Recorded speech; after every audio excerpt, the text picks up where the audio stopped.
नमस्कार, जय हिंद। मैं हूं मनीष झा और आप देख रहे हैं मनीष लॉ क्लासेस। चलिए शुरू करते हैं नए एक वीडियो सेगमेंट से जिसका नाम है जीएसटी एक्ट, मतलब goods and service tax act के ऊपर ये जो सारे सेगमेंट होंगे उसके ऊपर हम डिस्कस करेंगे। इस जीएसटी एक्ट के अंदर आपको जीएसटी से रिलेटेड जितने भी लॉ हैं उन सारे लॉ को हम फुल डिस्क्राइब करेंगे। यहाँ कोई प्रैक्टिकल फील्ड के बारे में हम डिस्क्राइब नहीं करेंगे। प्रैक्टिकल फील्ड में जो होने वाली चीज़ें हैं, चाहे वो रजिस्ट्रेशन हो, रिटर्न हो, रिफंड हो, असेसमेंट हो, पनिशमेंट हो, कुछ भी हो, उन सारे के ऊपर जो भी लॉ के प्रोविजन है उसके ऊपर हम डिस्कस करेंगे। ऐसा इसलिए क्योंकि देखिए जीएसटी प्रैक्टिकल फील्ड जो प्रैक्टिशनर हैं या जो प्रैक्टिस करते हैं उन्हें प्रैक्टिकल फील्ड में सारे नॉलेज मोस्ट प्रोबेबली है ही, या आपको यूट्यूब पे बहुत सारे ऐसे नॉलेज मिल जाएंगे जहां से आप गेन कर सकते हो, प्रैक्टिकल फील्ड के बारे में आप जान सकते हो कैसे सारा काम होता है जीएसटी के अंदर। लेकिन लॉ से रिलेटेड बहुत सारे ऐसे कम वीडियो हैं या आप मान सकते हैं कि है ही नहीं जो पूरे लॉ के ऊपर आपको डिस्कस करेंगे बढ़िया तरीके से। तो हमने ये सोचा कि जीएसटी लॉ के स्टूडेंट के हिसाब से ये भी एक महत्वपूर्ण कदम है, और एक जो जीएसटी प्रैक्टिशनर हैं या जो आम जनता है जिसे जीएसटी के लॉ से संबंधित बहुत सारी जानकारियां चाहिए, उनके लिए ये वीडियो बहुत सारी यूजफुल होंगे। तो चलिए शुरू करते हैं जीएसटी एक्ट और जीएसटी वीडियो से संबंधित। आज इनका बेसिक और इंट्रो क्लास है। इसके आने वाले वीडियो में सारे सेक्शन को हम चैप्टर बाय चैप्टर और सेक्शन बाय सेक्शन हम बढ़िया तरीके से समझते रहेंगे। ठीक है, तो चलिए देखिए जीएसटी मतलब गुड्स एंड सर्विस टैक्स। ये एक्ट 2017 में आया था, इसलिए इस एक्ट के साथ जुड़ जाता है 2017, goods and service tax act 2017। जो भी एक्ट जिस ईयर में इंट्रोड्यूस किया जाता है उसके साथ वो एक्ट जुड़ जाता है। जैसे मैंने आपको आईपीसी पढ़ाया था तो इंडियन पिनल कोड 1860 लिखा हुआ था, मतलब 1860 से वो इनेक्ट हो गया था। उसी तरह जीएसटी 2017 से इनेक्ट हो गया था, इसलिए इसका नाम पड़ गया है goods and service tax act 2017, मतलब 2017 से इनेक्ट हो गया है। अब ये इनेक्ट हुआ था 1 जुलाई 2017, मतलब 1 जुलाई 2017 से, और ये इनेक्ट हुआ था उस वक्त के 13th प्रेसिडेंट थे प्रणब मुखर्जी, श्री प्रणब मुखर्जी के द्वारा, और under the leadership and government of उस वक्त के 14th पीएम और अभी भी है नरेंद्र मोदी जी। देखिए मैं जब भी आपको कोई एक्ट के बारे में बताता हूं तो हमेशा ये बताता हूं कि दो लीडर का नाम हमेशा याद रखना चाहिए। एक होते हैं पीएम, जो जिनके गवर्नमेंट के अंदर, जिनके लीडरशिप के अंदर होती है, जो कि पार्लियामेंट में डिस्कशन करने के बाद अपने मेजोरिटी के साथ कोई भी एक्ट को पास करवाते हैं, और उस एक्ट को देश में इनेक्ट करने के लिए, मतलब लागू करने के लिए प्रेसिडेंट का साइन होना बहुत ही जरूरी है, मतलब कंपलसरी है। उनके साइन के बिना कोई एक्ट इनेक्ट ही नहीं होगा। इसीलिए एक पीएम के और एक प्रेसिडेंट के नाम या लीडरशिप किसी भी एक्ट से रिलेटेड आपको याद होने चाहिए। ठीक है, अब देखिए ये जो जीएसटी है ये अपने संविधान का 101 नंबर अमेंडमेंट है, माने कॉन्स्टिट्यूशन का 101 नंबर अमेंडमेंट है। पूरे कॉन्स्टिट्यूशन में अभी तक 105 अमेंडमेंट हो चुके हैं। हमारा कॉन्स्टिट्यूशन बन के तैयार हुआ 1949 में, और 1950 से 26 जनवरी 1950 से देश में इनेक्ट हो गया था, और अगले ही साल 1951 से उसमें कुछ संशोधन करने लगे, मतलब अमेंडमेंट। अमेंडमेंट हमेशा होता है सुधार, मतलब कुछ अच्छा चीज़ों के लिए। मान लो आप कोई चीज़ भूल जाते हो या कोई चीज़ आपको उस वक्त याद नहीं आती, बाद में अगर रियलाइज हो कि नहीं यहाँ पे कुछ हम सुधार करके इस चीज़ को और हम अच्छा कर सकते हैं, तो उसी चीज़ को हम अमेंडमेंट कहते हैं। तो 1950 से जब देश में संविधान लागू हुआ तो अगले साल 1951 से लेकर और अभी तक टोटल संविधान में 105 अमेंडमेंट हो चुके हैं, जिसमें से 101 नंबर अमेंडमेंट जो रिसेंट का ही है 2017 का 101 नंबर अमेंडमेंट जो हुआ था वो जीएसटी के रिलेटेड था। ऐसा इसलिए ताकि बहुत सारे ऐसे इनडायरेक्ट टैक्स थे जो एक कंज्यूमर के हिसाब से या एक बिजनेसमैन के हिसाब से रोजमर्रा की जिंदगी में जो डेली बेसिस के जो काम करते हैं, चाहे वो बिजनेसमैन हो या कंज्यूमर हो, उनको ये प्रॉब्लम क्रिएट करता था। ऐसे बहुत सारे इनडायरेक्ट टैक्स थे, बहुत छोटे छोटे। तो ऐसे 17 इनडायरेक्ट टैक्स को रिमूव करके या मर्ज करके एक टैक्स बनाया गया जिसका नाम दिया गया जीएसटी, और इसे नाम दे दिया गया वन नेशन वन टैक्स।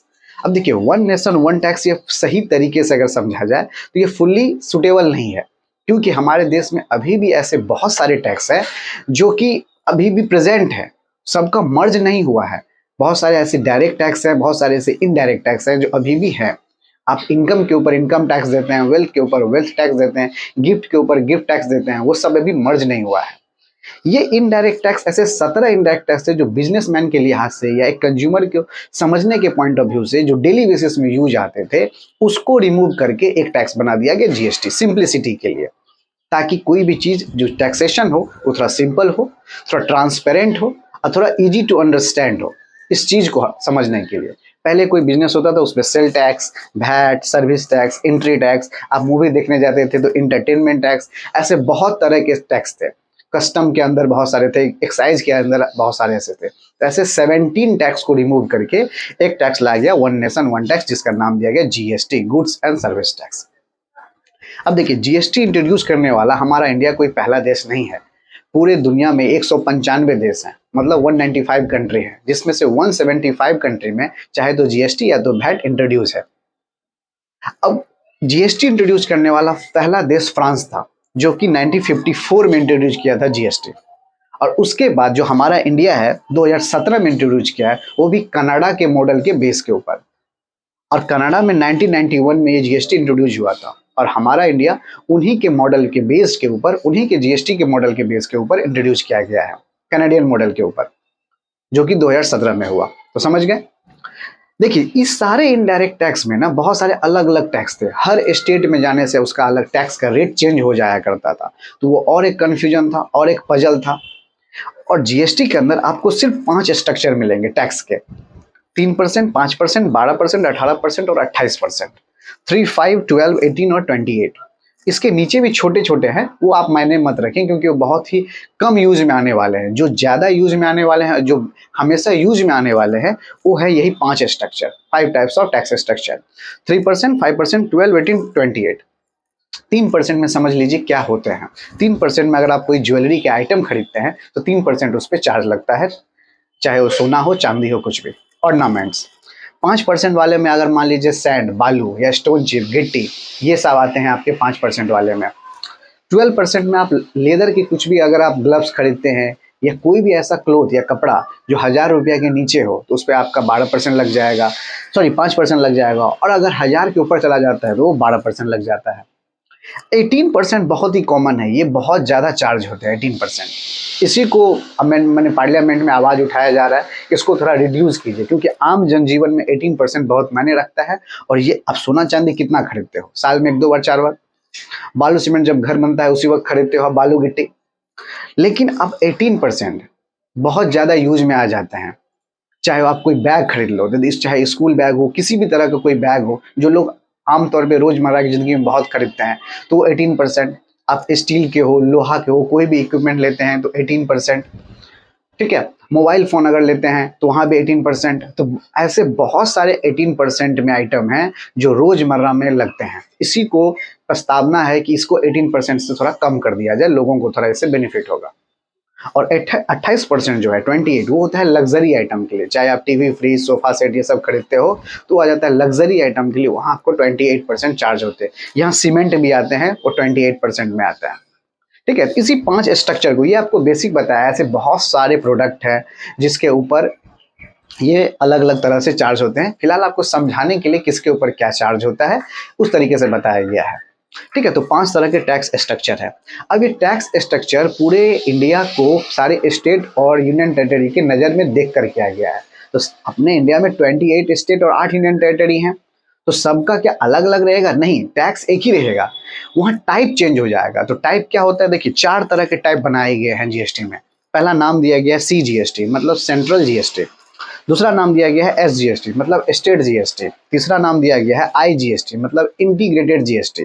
और चौथा नाम दिया गया है UTGST, मतलब यूनियन टेरिटरी जीएसटी। जब भी आप एक स्टेट में रह के कोई बिजनेस करते हो, मान लीजिए मैं वेस्ट बंगाल में हूँ और मैं इस व्हाइट बोर्ड का अगर बिजनेस करता हूँ, तो मैं पहले इस व्हाइट बोर्ड को खरीदूंगा। मान लीजिए 500 में खरीदा, और 500 में बंगाल से ही खरीदा, और वेस्ट बंगाल में 500 में खरीद के और वेस्ट बंगाल के ही किसी रिटेलर को बेचा मैंने 550 में।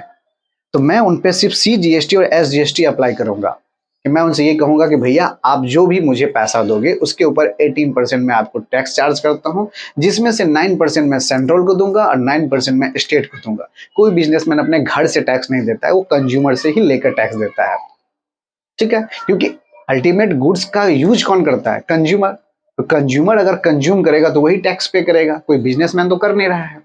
ठीक है, तो CGST SGST, अगर मैं विद इन स्टेट अगर कोई काम करता हूं, मैं परचेस भी करता हूं स्टेट से और सेल भी करता हूं स्टेट में, तो मैं CGST SGST का यूज करूंगा। ताकि मैं 50% सेंट्रल को पैसा दूंगा उस टैक्स का पैसा और 50% स्टेट गवर्नमेंट को पैसा दूंगा। लेकिन मान लीजिए अगर मैं एक स्टेट से दूसरे स्टेट में कोई प्रोडक्ट का अगर सेल कर रहा हूँ, मान लीजिए इस व्हाइट बोर्ड को मैं अगर वेस्ट बंगाल से झारखंड की तरफ अगर प्रोडक्ट को सेल कर रहा हूँ, तो फिर मैं CGST SGST का अप्लाई नहीं करूंगा, क्योंकि यहाँ तो 2 स्टेट आ जाएंगे, फिर तो मैं कंफ्यूज हो जाऊंगा कि मैं किसे 50% दूं। इसलिए मैं क्या करूंगा, IGST का अप्लाई करूंगा, मतलब इंटीग्रेटेड GST। इसका अल्टीमेट रिजल्ट भी होता है सेंट्रल ही। इसमें यह कहा जाता है कि IGST को आप डेस्टिनेशन बेस्ड GST समझिए, या डेस्टिनेशन बेस्ड आप टैक्सेशन समझिए। मतलब ये प्रोडक्ट अगर मैं वेस्ट बंगाल से झारखंड को सप्लाई कर रहा हूँ या सेल कर रहा हूँ, तो झारखंड के कोई भी कंज्यूमर ही तो उसे कंज्यूम करेंगे। तो इसीलिए जहां ये प्रोडक्ट गया, जिसने कंज्यूम किया, उस स्टेट गवर्नमेंट को सेंट्रल पैसा देगी। मतलब मैं तो 18% पूरा चार्ज करूंगा झारखंड से, और वो गवर्नमेंट को दे दूंगा पूरा 18% सेंट्रल को। अब सेंट्रल समझे किसको देना है, तो सेंट्रल कहती है कि मैं इसे डेस्टिनेशन बेस्ड समझूंगा। मतलब जिस स्टेट में प्रोडक्ट गया, जिस स्टेट ने इस प्रोडक्ट को कंज्यूम किया, उस स्टेट को मैं 50% दूंगा और 50% वो खुद रख लेगा। यहाँ वेस्ट बंगाल गवर्नमेंट को कुछ नहीं मिलेगा। तो IGST के केस में ये होता है, समझ गया। फिर चौथा आता है UTGST। UTGST मतलब होता है यूनियन टेरिटरी GST। अब टोटल 8 यूनियन टेरिटरी है हमारे इंडिया में, और जिसमें से ऐसे सिर्फ 2 ऐसे यूनियन टेरिटरी हैं जहां आप UTGST ना चार्ज करके SGST ही चार्ज करते हैं। तब पहले UTGST का समझ लीजिए। UTGST कमांड भी सेंट्रल के ऊपर ही है, क्योंकि यूनियन टेरिटरी मतलब केंद्र शासित प्रदेश, ये भी तो केंद्र के ही अंदर आता है, सेंट्रल के अंदर ही आता है। तो इनके ऊपर भी जो टैक्सेशन आप अप्लाई करोगे वो भी सेंट्रल गवर्नमेंट ही लेंगे। तो अल्टीमेट रिजल्ट है भले 4 टाइप के, लेकिन देखिए SGST मतलब स्टेट गवर्नमेंट को सिर्फ एक तरह से ही टैक्स मिलता है। 3 तरह से कमांड जो है वो सेंट्रल गवर्नमेंट का हो जाता है। फिर सेंट्रल गवर्नमेंट डिसाइड करती है कि IGST के अंदर किसको कितना देना है, UTGST के अंदर किसको कितना देना है। क्लियर है। अब UTGST में आप समझिए, मान लीजिए आप जम्मू कश्मीर के अंदर आप रहते हैं, तो जम्मू कश्मीर या लद्दाख के अंदर आप रहते हैं, तो दोनों यूनियन टेरिटरी हैं। तो यूनियन टेरिटरी के अंदर आप CGST और SGST का यूज नहीं करेंगे, आप UTGST का यूज करेंगे। क्लियर है। लेकिन अगर मान लीजिए मैं वेस्ट बंगाल से अगर जम्मू कश्मीर को अगर सप्लाई कर रहा हूं, तो मैं IGST का भी यूज नहीं करूंगा, डायरेक्ट UTGST का यूज करूंगा, क्योंकि वो यूनियन टेरिटरी है। लेकिन यही अगर मैं दिल्ली को प्रोडक्ट सेल करूंगा, तो वो भी तो एक यूनियन टेरिटरी है, तो क्या मैं उसको UTGST अप्लाई करूंगा? नहीं, मैं उनके ऊपर एक SGST अप्लाई करूंगा, क्योंकि वो स्टेट गवर्नमेंट है। मैं उनके लिए IGST का यूज करूंगा, क्योंकि वो स्टेट है। अब आप बोलेंगे स्टेट क्यों? तो देखिए, यूनियन टेरिटरी UTGST के बदले जो SGST होती है, वो उन्हीं स्टेट के ऊपर अप्लाई होती है जिनके पास लेजिस्लेटिव पावर हो, विधानसभा हो। तो जिनके पास लेजिस्लेटिव असेंबली हो, लेजिस्लेटिव पावर हो, उन्हीं को हम SGST की तरह ट्रीट करेंगे। और ऐसे सिर्फ 2 हैं 8 में से, एक है दिल्ली और एक है पुडुचेरी। बाद में के सब यूनियन टेरिटरी है, केंद्र शासित प्रदेश है। ठीक है। तो उस केस में मान लीजिए कोई दिल्ली का ही बिजनेसमैन है और दिल्ली में ही अगर प्रोडक्ट का सेल और परचेस कर रहा है, तो वो सिर्फ CGST SGST का अप्लाई करेगा, वो कोई UTGST का अप्लाई नहीं करेगा। और ना ही हम उन पे कोई UTGST का अप्लाई करेंगे, हम डायरेक्ट उन पे IGST का अप्लाई करेंगे। क्लियर है। लेकिन यही अगर हम कोई केंद्र शासित प्रदेश है, जैसे जम्मू कश्मीर लद्दाख, वहां हम UTGST का अप्लाई करेंगे।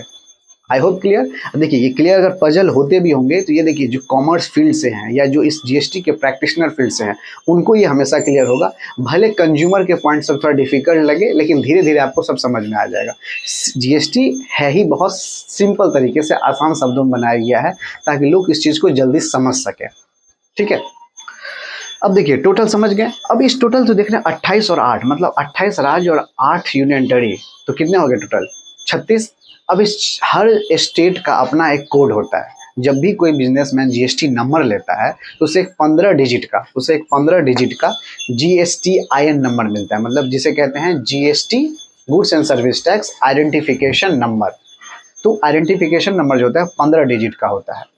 अगर आप बिजनेसमैन हैं तो आपके पास GST नंबर के बारे में आइडिया होगा ही, लेकिन आप ये समझ लें कि उस आइडेंटिफिकेशन नंबर को कहते क्या है, उसमें क्या क्या होते हैं। और या अगर आप कंज्यूमर हैं, तो आपके पॉइंट ऑफ व्यू से तो ये बहुत ज़्यादा ज़रूरी है कि जब कभी GST नंबर को आप देखें, तो ज़रूर एक बार सर्च करके देखें कि उसके अंदर क्या क्या डिटेल है। ठीक है। तो देखिए, हर स्टेट का अपना एक कोड दिया जाता है कि आपके स्टेट का जीएसटी से रिलेटेड ये कोड है। तो 15 डिजिट का कोड रहता है जीएसटी नंबर का, जिसमें से पहला 2 डिजिट जो है वो मेंशन करता है स्टेट के कोड को। अब देखिए टोटल हैं तो 36, लेकिन आपको जीएसटी में 38 कोड दिखेंगे, 2 कोड एक्स्ट्रा दिखेंगे। जो 2 कोड क्या हो गया, अभी रिमूव हो चुके हैं। पहले क्या हुआ करता था, जब दमन एंड दादर एंड नागर हवेली जब अलग अलग हुआ करते तो दोनों का अलग अलग जीएसटी कोड था, लेकिन जब दोनों कंबाइंड हुए तो दोनों का एक जीएसटी कोड हो गया। उसी तरह आंध्र प्रदेश बिफोर डिवीजन और आफ्टर डिवीजन अलग अलग कोड हुआ करते थे, जब जब ज्वाइंट है तो दोनों का एक कोड हो गया। इसलिए आपको दिखते होंगे 38, लेकिन वो है 36 ही, 2 रिमूव हो चुका है। और एक कोड आपको दिखेंगे 97 जो कि यूनियन टेरिटरी के लिए है, और 99 जो है आपके सेंट्रल जुरिस्डिक्शन के लिए। क्लियर है? तो अब देखिए 15 डिजिट के जीएसटी नंबर में पहला 2 डिजिट जो होता है वो स्टेट कोड होता है। जैसे मान लीजिए मैं वेस्ट बंगाल में हूँ तो वेस्ट बंगाल का कोड है 19, और आपको ये याद रखने की जरूरत भी नहीं है, बहुत सिंपल ही है। आप अगर इंडिया का मैप देखोगे तो ऊपर से नीचे ऐसे स्टार वे में पूरे कोड को सजाया गया है, 1 2 3 4 5 6 7 8 9 10 11 12 13 14 ऐसे करके सजाया गया है स्टार वे में। आप बस एक बार स्टेट कोड वाइज अगर इंडिया के मैप को देखोगे तो आपको समझ में आ जाएगा, लर्न करने की कोई जरूरत नहीं है। जैसे मान लीजिए मैं वेस्ट बंगाल में हूँ तो यहाँ 90 है, 19 है, और यहाँ से फिर अगर नीचे जाऊँगा तो आप इधर चले जाओगे तो आपको मिल जाएगा झारखंड, इधर चले जाओगे तो उड़ीसा, तो सबका एक सीरियल वाइज में है। ठीक है, अब देखिए स्टेट को, जैसे मैंने जीएसटीएन बताया था, जीएसटीएन में 15 डिजिट के पहले 2 डिजिट जो होते हैं वो स्टेट कोड को डिफाइन करता है कि मतलब वो किस स्टेट को बिलोंग करता है। उसके बाद जो 10 डिजिट आते हैं वो आते हैं पैन नंबर, या कोई पर्सनल, जैसे मैं आप कोई इंडिविजुअल पैन से अप्लाई किया गया है या किसी कंपनी के बिहाफ मैंने किसी कंपनी के पैन से अप्लाई किया गया है, तो वो आते हैं 10 डिजिट के पैन नंबर। ठीक है, उसके बाद 1 डिजिट के आते हैं नंबर ऑफ रजिस्ट्रेशन, मतलब एक पैन से कितने बार रजिस्ट्रेशन के लिए अप्लाई किया गया है। अगर कोई एक बार करता है तो वहाँ 1 लिखा रहेगा, अगर कोई 2 बार करता है तो वहाँ 2 लिखा रहेगा, कोई अगर 3 बार करता है तो वहाँ 3 लिखा रहेगा। तो ये नंबर ऑफ रजिस्ट्रेशन बताता है कि इस पैन से कितने जीएसटी नंबर अप्लाई हुए हैं। उसके बाद एक डिफॉल्ट कोड आता है जेड, वो डिफॉल्ट कोड है ऑटोमेटिक, और उसके बाद आता है 1 डिजिट का, उसे हम कहते हैं चेक कोड। चाहे वो या तो वो अल्फा हो सकते हैं या न्यूमरिक हो सकते हैं, मतलब या तो एबीसीडी हो सकते हैं या 1 2 3 हो सकते हैं, दोनों में से कोई एक होंगे, जिसे चेक कोड कहा जाता है। तो ये 15 डिजिट के कोड समझ गए। इस कोड को जब भी आप सर्च मारोगे तो आपको जीएसटी के नेटवर्क पे, तो आपको उसके डिटेल पता चलेंगे कि किस स्टेट से बिलोंग करता है, इनके प्रोप्राइटर या किस कंपनी को रिप्रेजेंट करता है, या उसके एड्रेस क्या है, उसने कहाँ तक रिटर्न सबमिट किया है, ये सारे डिटेल आपको इनके थ्रू पता चल जाएगा। तो जब भी कोई रेस्टोरेंट में जाते हैं तो वहाँ जरूर एक बार सर्च मार के जरूर एक बार चेक करें, या किसी भी जीएसटी नंबर को देखें तो देखने से आपको कुछ इंटरेस्टिंग फैक्ट पता जरूर चलेंगे। ठीक है, अब समझिए ये जीएसटी रिक्वायरमेंट किसको पड़ते हैं, माने किसको लेना चाहिए। तो देखिए जीएसटी नंबर जो होते हैं वो होते हैं 2 बेसिस के ऊपर, गुड्स एंड सर्विस के ऊपर। गुड्स मतलब अगर कोई प्रोडक्ट का मतलब सामान का परचेस और सेल करते हैं उसे हम गुड्स कहेंगे, जहां मूवमेंट ऑफ थिंग्स होगा। और सर्विस जहां मूवमेंट ऑफ थिंग्स नहीं होगा, जैसे मैं अगर आपको अभी टीचिंग की सर्विस प्रोवाइड कर रहा हूँ, कोई सामान आपको नहीं बेच रहा हूँ, मैं बस व्हाइट बोर्ड पे आपको कोई ओरली या रिटर्न वे में आपको हम कोई सर्विस प्रोवाइड कर रहे हैं, कोई गुड्स प्रोवाइड नहीं कर रहा है, तो उस चीज़ को हम कहेंगे सर्विस, जहाँ मूवमेंट ऑफ थिंग्स ना हो, मूवमेंट ऑफ कोई चीज़ ना हो। ठीक है, बस ओरली या रिटेन कोई आदान प्रदान हो। ठीक है, तो गुड्स के क्षेत्र में बताया गया जो नॉर्मल कैटेगरी के स्टेट है, तो गुड्स के क्षेत्र में वहाँ 40 लाख का मैंडेटरी रख दिया कि 40 लाख अगर कोई पर्सन गुड्स से अगर कोई प्रोडक्ट अगर सेल करता है, मान लीजिए मैं ये व्हाइट बोर्ड का अगर मैं बिजनेस करता हूँ, तो अगर ये व्हाइट बोर्ड खरीद के अगर मैं व्हाइट बोर्ड को अगर सेल करता हूँ और सेल करके अगर मेरा वैल्यू हो गया है 40 लाख, सेल करके, प्रॉफिट नहीं, सेल करके अगर 40 लाख हो गया है, तो मुझे रजिस्ट्रेशन लेना मैंडेटरी हो जाएगा, मतलब कंपलसरी हो जाएगा। और अगर मैं बिलो 40 लाख हूँ तो वो मेरे ऊपर है कि मुझे अगर रिक्वायरमेंट है तो लीजिए, अगर मुझे नेसेसरी नहीं लगता है तो मैं नहीं लूँगा। बिलो 40 लाख गुड्स के क्षेत्र में आपको जरूरी नहीं है, अगर एवं 40 या 40 लाख से ऊपर जाते हैं तो आपको वहाँ मैंडेटरी हो जाती है। वही सेम केस आता है सर्विस के लिए, तो सर्विस में इस चीज़ को कम कर दिया गया है, 20 कर दिया गया है। ऐसा इस लीजिए, मान लीजिए मैं इस व्हाइट बोर्ड को अगर एग्जांपल लेता हूँ, अगर मैं ये व्हाइट बोर्ड अगर 1000 में खरीदता हूँ, परचेस करता हूँ, और मैं इसे ज़्यादा से ज़्यादा कितने में बेच पाऊंगा, 1100 रुपया, 1200 रुपया, 100-200 का मार्जिन रख के मैं इसे बेच दूंगा। पकड़ लीजिए 1000 में खरीदा और 1200 रुपया मैंने 1200 में से मैंने बेच दिया, तो 200 का मार्जिन रखा मैंने, 200 रुपया मेरा प्रॉफिट हुआ। क्या मैं अगर कोई सर्विस प्रोवाइड कर रहा हूँ, मैंने आपको बताया कि मैंने आपको जीएसटी मतलब गुड्स एंड सर्विस टैक्स के ऊपर पूरा लेक्चर सीरीज बताऊंगा। अब मैं अगर आपको ये बोल दूं कि पूरे गुड्स एंड सर्विस टैक्स के जो पूरे लेक्चर को मैं आपको 1000 में प्रोवाइड करूंगा, तो यहाँ क्या मेरा कोई ट्रांसपोर्टेशन लगा? नहीं, ये व्हाइट बोर्ड लगा। इस व्हाइट बोर्ड में मैं रिटन वे में और ऑरली वे में आपको पूरे जीएसटी एक्ट के बारे में समझा दूंगा। और इस 1000 को जो मैं लूंगा, इस पे हार्डली मेरा क्या एक्सपेंस आएगा? ज़्यादा से ज़्यादा यहाँ पे इस व्हाइट बोर्ड का खर्चा मैं इंक्लूड करूंगा, इस पेन का खर्चा इंक्लूड करूंगा, जो मैंने सेटअप लगाया उसके ऊपर जो एक्सपेंसेस लगे उसका खर्चा इंक्लूड करूंगा। बहुत आए तो कितने आएंगे? 100 रुपया। तो मेरा मार्जिन कितना हो गया? 900 रुपया मैंने उसके ऊपर अर्न कर लिया। तो सर्विस के सेक्टर में क्या होता है, मार्जिन बहुत ज्यादा होता है, क्योंकि वहां कुछ गुड्स का आदान प्रदान तो होता है, मूवमेंट ऑफ गुड्स तो होते हैं, मतलब मूवमेंट से कोई थिंग नहीं होता है, पहला चीज। दूसरा, कोई ट्रांसपोर्टेशन नहीं लगता है, बर्डन नहीं होता है, आप एक जगह पे रह के कोई अपने सर्विस प्रोवाइड कर सकते, ज्ञान का अपना यूज करके। तो सर्विस के क्षेत्र में मार्जिन जो होते हैं बहुत होते हैं, इसलिए वहाँ टर्नओवर कम कर दिया जाता है। लेकिन जो गुड्स के क्षेत्र में होते हैं वहाँ मार्जिन बहुत कम होते हैं, इसलिए वहाँ टर्नओवर को बढ़ा दिया जाता है। ठीक है, तो गुड्स के क्षेत्र में बताया गया है नॉर्मल कैटेगरी की जो स्टेट है, जैसे बिहार हुए, झारखंड हुए, मध्य प्रदेश, यूपी, तो ये नॉर्मल स्टेट के कैटेगरी को 40 लाख बताया गया है। और उसी क्षेत्र में नॉर्मल स्टेट की सर्विस अगर करता है कोई तो 20 लाख। इसके ऊपर अगर जाने से आपको जीएसटी रजिस्ट्रेशन लेना मैंडेटरी हो जाता है। लेकिन अगर कोई स्पेशल कैटेगरी के स्टेट है, जैसे उत्तराखंड, हिमाचल प्रदेश, जहां लोग कम रहते हैं, तो जहां लोग कम रहेंगे तो वहां बिजनेस भी तो कम ही होगा। तो जहां बिजनेस कम होगा वहां छोटा सा अमाउंट ही बड़ा लगने लगेगा। इसीलिए उस क्षेत्र में अगर कोई गुड्स बेचता है, गुड्स में अगर डीलिंग करता है, तो वहाँ 20 लाख ही बहुत हो गया। तो इसलिए वहाँ क्या है कि स्पेशल कैटेगरी के लिए 20 लाख से अगर एक्सीड करता है तो वहाँ उसको जीएसटी नंबर लेना रिक्वायरमेंट है, मैंडेटरी है। और अगर सर्विस के सेक्टर में है तो 10 लाख ही बहुत ज़्यादा हो गया। तो 10 लाख से ऊपर अगर जाने से वहाँ रजिस्ट्रेशन लेना मैंडेटरी हो जाएगा। ठीक है, ये पहले कम था, अभी बढ़ा दिया गया, हो सकता है आगे और बढ़ा दिया जाए, ये ऊपर नीचे होते रहता है। अब देखिए, इन सारे गुड्स एंड सर्विस टैक्स का जो आज हम बेसिक पढ़ रहे हैं, और आने वाले वीडियो में जो मैंने आपको बताया कि जिस चीज़ के ऊपर हम फोकस करेंगे, तो जीएसटी ने इसके ऊपर लॉ भी बनाया कि मैंने ये जीएसटी तो बना दिया, आप बिजनेस कीजिए कंज्यूमर के हिसाब से या बिजनेसमैन के हिसाब से, किसी भी पॉइंट ऑफ व्यू से देखिए, लेकिन एक कमांडिंग पावर तो होना चाहिए। उसी के लिए जीएसटी लॉ बनाया गया है कि आप कुछ भी कीजिए जीएसटी के लॉ के अंदर में, कि मैंने ये कानून बनाया है तो इस कानून को सिर्फ यूज करने के साथ साथ इस कानून का पालन भी करें कि करना कैसे है। ठीक है, इसीलिए जीएसटी ने टोटल 21 चैप्टर के अंदर, 21 चैप्टर के अंदर 174 सेक्शन को डिफाइन किया है।